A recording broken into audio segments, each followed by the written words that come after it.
But Rabbi, it's still not home. It's still not home. Regardless, and I know you're such a precious man. You're so courteous, and you guys have done so much. I mean, for these people, not to call them a refugee camp, but call it a center. But it's still.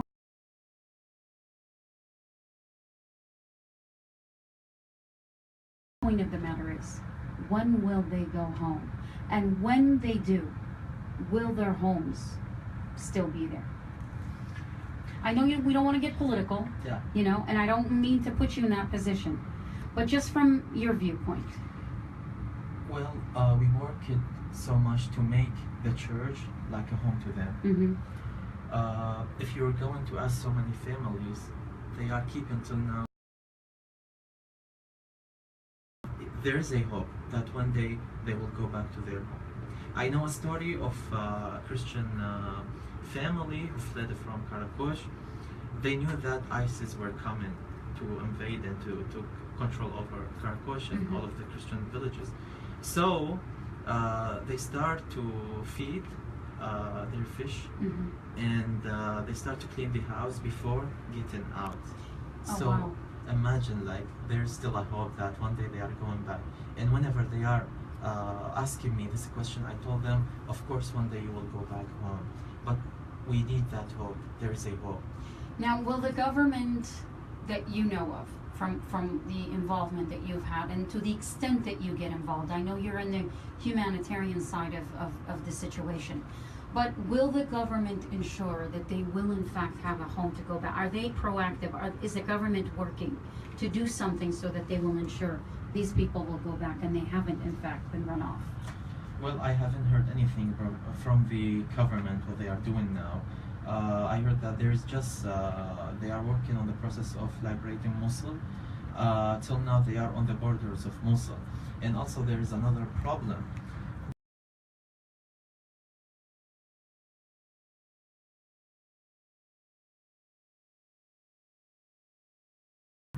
Who start to steal their houses and furniture. Exactly. So how can you go back and live with these people again? Security. Exactly. There's no security. There's no security. Wow. And I don't think that the government is going to afford that. Wow. To be honest with you. Yeah, the government from the first day, they haven't done anything to the refugee. And I just want to say that when we were And that in is need, the central government. yeah, the central government I'm talking about, when we were in need, like we needed diapers, milk for the babies and food, the only thing which was provided by the central government is the cubes of gold. Cubes of gold? Yeah. I mean ice, sorry. Ice. Ice. Okay. Yeah. So just cubes of ice is all they gave The you? only thing which was provided. So imagine such a huge budget, billions and billions. They are being stolen by the members, of the corrupt government that is in place in Iraq right now. And our people is living such a misery situation. And it makes me want to just stop right now and cry, truly. Because these are the kind of real stories that you don't hear in the mainstream media sensational, hungry stories where you hear the government just bringing them cubes of ice to a need that is beyond words, beyond description, beyond expression. And it's a shameful act for the government of Iraq not to provide with all of the I'm at a loss for words, truly, because I'm so angry right now because of the fact that what I'm hearing right now, that people, when the outside world doesn't come to your rescue, but when your own government, when your own Iraqi government just completely abandons you, what do you say to that? I mean, that's just beyond. I think there is a hidden message. Is that this country is vomiting you? We don't want you anymore. The government is what? The country, our country is like vomiting us. Vomiting us. Wow. They don't want us anymore to stay there. Yeah, that's the hidden message there. Wow. The country is vomiting the Christians out. The native people. Oh my God. You were featured on a documentary, and my mind segment on its own, but I want to get to this faith over fear and why you are still in Iraq working as 26 years old. By the way, his father is a priest. His grandfather is a priest. So, I was going to say, doctor, you are a doctor of the spirit. And that is exactly what you were told, right? You need to be a doctor of the spirit. Father Daniel is a third-generation priest in his family. He's 26 years old. He chose this life and this path. This documentary, Faith Over Fear. You know, the word ISIS, or the term ISIS, or the title ISIS, is said in Everybody Gets Scared. People that look like us. Today, the Muslims, I mean, I don't want to, they're a shame that they are being attacked because they're all being related to the ISIS that are out there. There's so many good people that are kind of being lost in that shuffle. But my question to you is, in the West we hear ISIS and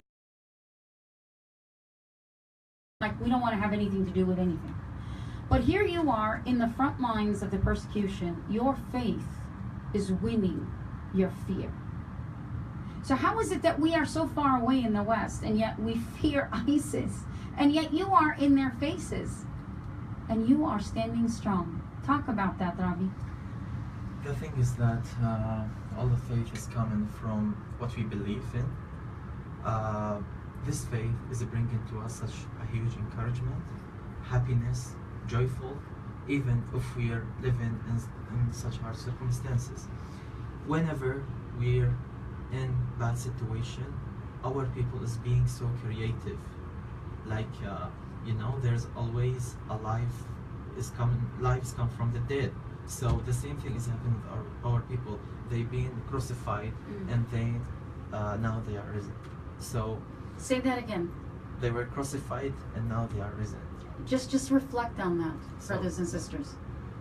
The Christian persecution, they are crucified, but there's that glorious third day of the resurrection. That's beautiful, Rabbi. Yeah. Just like Jesus, he was in pain, and then all of that pain at the end become a happiness, victory for all the believers. So it's the same there. And the thing is that we are always reflecting that image, even if we are near to this distance. So and also I want to bring out this story. Maybe you have heard about the Christian family and their neighbors. And please tell that story. I heard it, but I want our listeners to hear it. Yeah. There is a Christian man and family. He lived with his family in Mosul in 2009. They had a Muslim neighbor. They lived together for more than 50 years. And then when Al-Qaeda started to spread and took over control in Mosul, that man came to the Christian neighbor and he told him that you have just only 24 hours to leave your house, otherwise you're going to be killed. So that Christian man started to think, and he didn't know what to do, but he told his wife and his family that they need to pack the necessary thing and to go out from Mosul on the next day. On the next day, they were putting all their luggages in the car. So they were about to go to Erbil. Then that Christian man said in his mind, I want to do my house. So he went to his Muslim neighbor who threatened him before, and he knocked at his door. His Muslim neighbor came out and he started to shout and scream, do you want to kill you now here in front of your family? So the Christian neighbor said, no, my neighbor, but I can't go out. I can't go from here without saying goodbye to you. So the Muslim neighbor started to cry, and he hugged his Christian neighbor, and he told him, I was mistaken, and I'm gonna protect you. Wow. So that's how we don't have any army weapons, but we have spiritual weapons, the love of Christ. It has a huge impact on, you know, all of our enemies. That's why Jesus is saying always, you love your enemy, because we will have an effect on their life. No vengeance. No. They don't want to take their vengeance from their enemies. And here we have, and I've often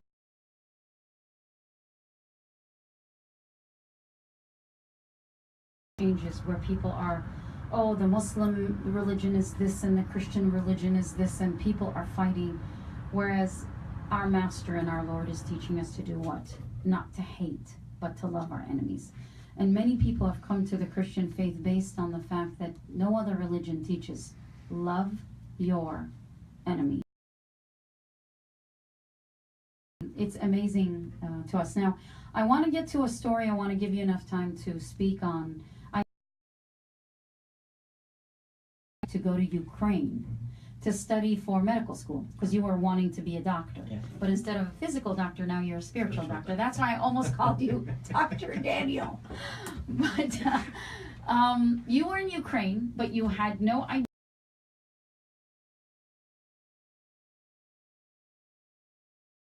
This point where you decided to become a priest. When I was in Erbil, I got a very high average. It was 96 over 100. Average in school. Yeah.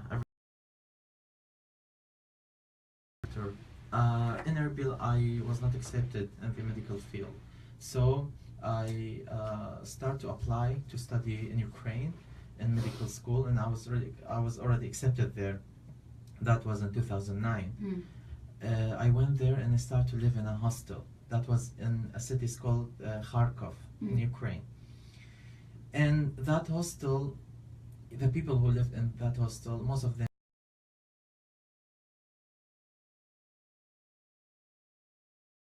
people from Nigeria and different countries.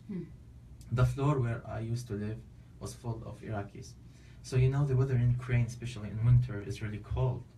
And I used to eat at McDonald's, the breakfast, the lunch, the where dinner. Where it was warm. Yeah, whenever it's warm, yeah. I like really to go there and eat. But when it's winter, you can't go out when it's about minus 60 or 70. Yeah. You have to do something. Yeah. So during that time, I used to go to the kitchen and start to cook something to eat. And we just have one kitchen there. All the students used to come there and cook for their own. That time, whenever become a very hard time for me, because I was faced with so many difficult questions by my Muslim friends. They started to ask so many questions about how is Jesus Son of God? How you say that? How you say that Mary is the mother of God? And you know, all of these questions. And at that time, I just have a really simple faith. I couldn't give them like logical answers. So sometimes I can't answer their questions. They used to win on these dialogues. So I just used to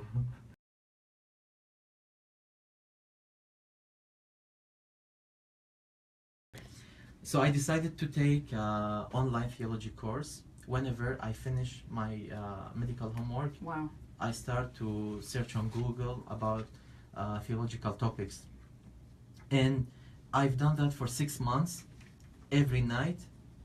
And after 6 months, I brought up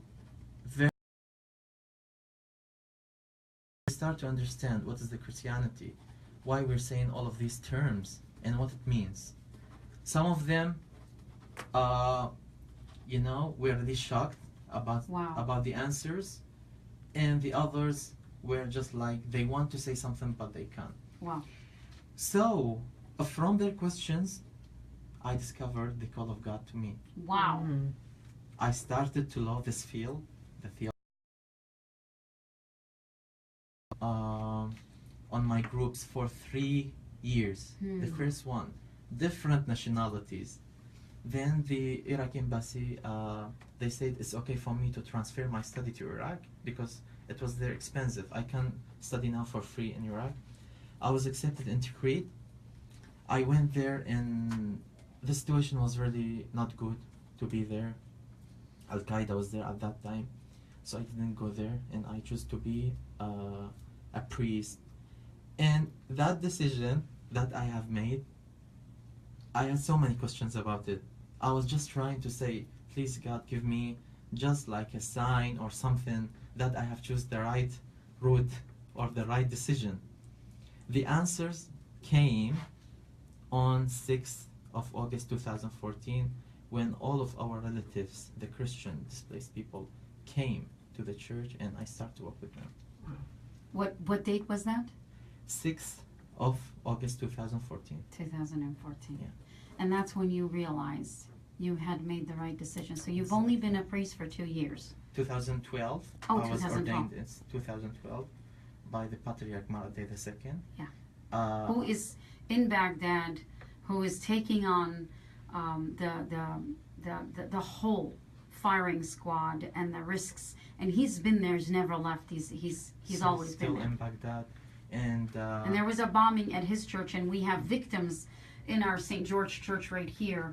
Some that have died, and some that have been maimed, and some that have been injured as a result of those of that bomb from our church, and we see them all the time. So, I mean, Mar Ed-Day II has actually been impacted the most because he's stayed the longest there because he's been there on the front lines. The patriarch of the ancient church of the East. Very proud of that. which is a message for all the different leaders, not just to escape from there, but to live there. Because if the leader escapes, what happens to the flock? Exactly. If the shepherd leaves, what happens to the flock will scatter indeed. Now you just said something that's amazing to me, and a lot of people will say, well, I found Jesus and I was born again and I became, and here you are when you were in Ukraine. I just want to point out to this, and I want to let you talk about it. You said that the people that were unbelievers, let's just call them unbelievers of the Christian faith, came to you and asked you questions. You didn't have the knowledge, but you had the faith. Now here's the amazing thing to me. You had the faith, but didn't have the knowledge, even though, so in other words, what I'm trying to say is your faith was greater than your knowledge. Even though you knew, the knowledge was there, you just didn't have it. It wasn't though they convinced you to say, how is Jesus the Son of God? That's true, I never really thought about that. You said, no, Jesus is the Son of God. I just don't have the knowledge to pass the information to you. Wasn't that right? Yeah. Exactly. So it wasn't a fact that they made you an unbeliever. You became more of a Strength. you actually, it motivated you to go back and say, there is an answer to that question. Let me go back and get it for you. So this is a motivation for all of us, and I think you need to get near the microphone as much as you can when you answer, Robbie, because we want to hear the answer to this. Because it's amazing to me that here you are, you could have said, you know what, I never thought about it that way.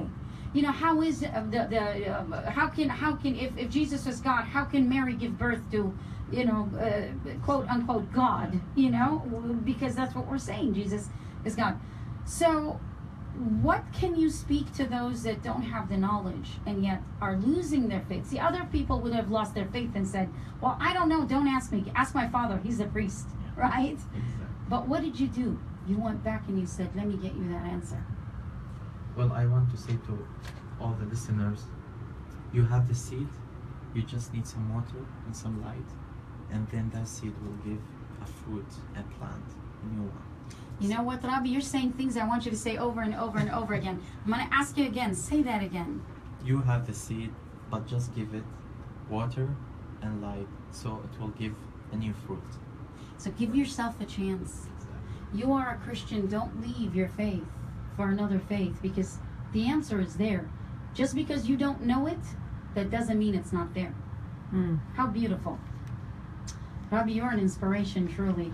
Now, what would you like, what message, personally, as Father Daniel, what message would you like to give to the West?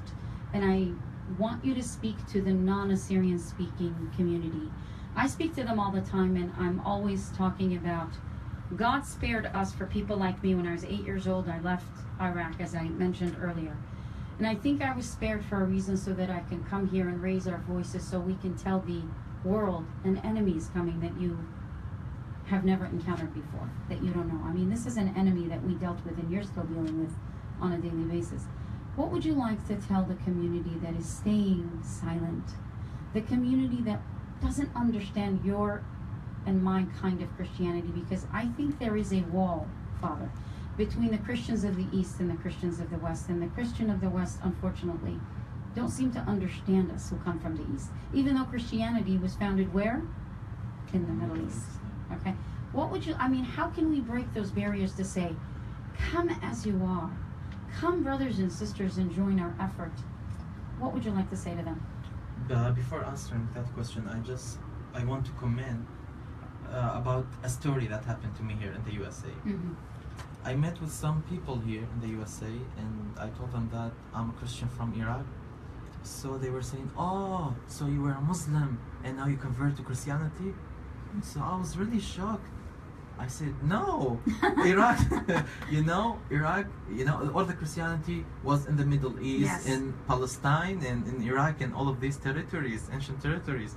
So, we have the most ancient church in the world, the most ancient liturgy, Saint Day and Mary, which existed in Iraq and was practiced in different regions there. And the people here, they still think that there's no Christians in Iraq. Or the Christians converted. Or they are converted from Islam to Christianity, which Even is though like... Christianity was there 600 years before Islam. Exactly. Just like when you have Judaism, then you have Christianity, and then you had Islam. Yeah. But the fact of the matter, at one point, and I know you know this, throughout history, the Church of the East, known for as today, it's three different sects. It's the Assyrian Chaldean and the Syrian Church. But at one point, it numbered close to about 80 million members. Isn't that true, Ravi? 12th century, from 8th to the 12th century, about 80 million believers. And it was one of the biggest church in the world at that time. Now talk about your message to the Church of the West. My message is that our people are in need there. They need your support, financial support, spiritual support. Even if you're just taking a paper and you're writing on that paper, we support you, that's really enough for them. Mm-hmm. Because they'll think that there's someone who's taking care of them, that they are still in your prayers, you're still supporting them. And when I show them such photos, they start to cry. They become so emotional. So that's how they are reacted when someone is helping them. So your message of faith over fear applies here too, correct? Yeah. Our faith should bring us together and combine us and collect us and put us on a platform where we are all, as we started this program to say, that we are members of one body. Let's forget our differences, whatever is it. Let's now start to work as brothers and sisters in Christ. That's the main message. And if we don't? Well, you need to think about evacuating Iraq from its native people. Mm. The salt of that country is being taken out. So when you're cooking something without salt, it doesn't give a good taste, right? Mm. So imagine a country without salt. And even the good moderate, and I refer to those that are peace-loving Muslims, know that too, because they don't want Iraq. I know you said earlier that Iraq wants to vomit, and that's those that are full of hate, and they don't realize what they're getting rid of. They are getting rid of the salt. They are getting rid of the light. They are getting rid of the flowers and the beauty in all that is in the Christian community. Just one Go ahead. thing I want to say, especially for the youth. You might be now maybe in Vegas, spending your money, gambling, doing so many things. Please just keep in your mind that many children are suffering in our country. So something really simple will help to keep them on.